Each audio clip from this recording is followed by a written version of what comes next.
উনি হচ্ছে নতুন পেশেন্ট, কালকে নিউ অ্যাডমিশন নিয়েছে। ওনার প্রবলেমগুলো একটু শুনে নাও সবাই। বলো প্রবলেমগুলো বলো। পেছন পেছনে সে কোমর পিঠ হাত, মানে আমি একা একা শুতে পারি না, উঠতে আবার কাউকে লাগে, সাইড ঘুরতে পারি না, শুলে তো বিভৎস যন্ত্রণার জন্য আমার রাতে ঘুম হয়, মানে উঠে বসে যেতে হয়, এমনকি এপাশ থেকে ওপাশ ঘুরতে আমি চিৎকার করি। আচ্ছা, এতটা পরিমাণে যন্ত্রণা। সবাই শুনলে ওর বয়সটা খুবই কম, অল্প বয়স, তবুও এরকম এই বয়সে এরকম প্রবলেম। ও যদি প্রত্যেকদিন ক্লাসটা অ্যাটেন্ড করে, আশা করছি এই প্রবলেম থেকে আস্তে আস্তে রিলিফ পাবে। তো ওর কিছু এক্সারসাইজ আমি দেখিয়ে দিচ্ছি, এটা সাইডকার প্রবলেমের ক্ষেত্রেও খুব উপকার। ইভেন ওর যে পিছন পোর্শনটা যে ব্যথা যন্ত্রণায় ভুগছে, তার জন্য এই ব্যায়ামটা খুব অত্যন্ত জরুরি।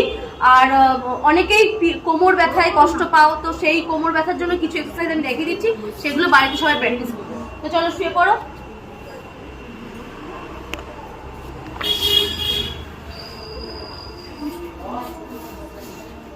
এই যে ও যেভাবে শুলো, এটা কিন্তু বাঁ কাত হয়ে সবাই শোবে, বাঁ কাত হয়ে সবাই উঠবে, কথা বলবে না, চুপ করো, সোজা হয়ে শো, সোজা হও।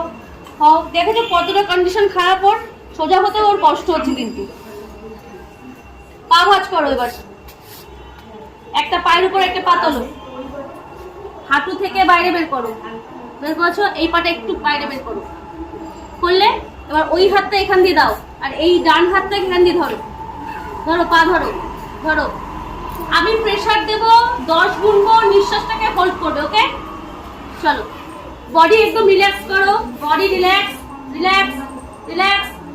1 2 3 4 5 6 7 8 9 রিল্যাক্স।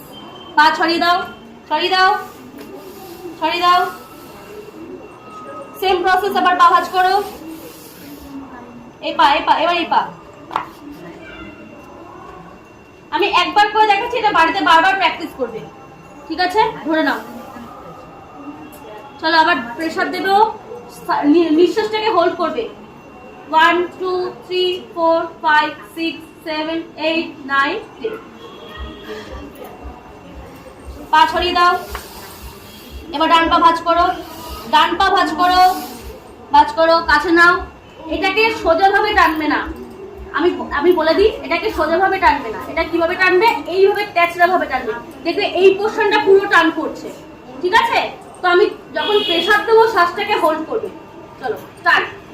1 2 3 4 5 6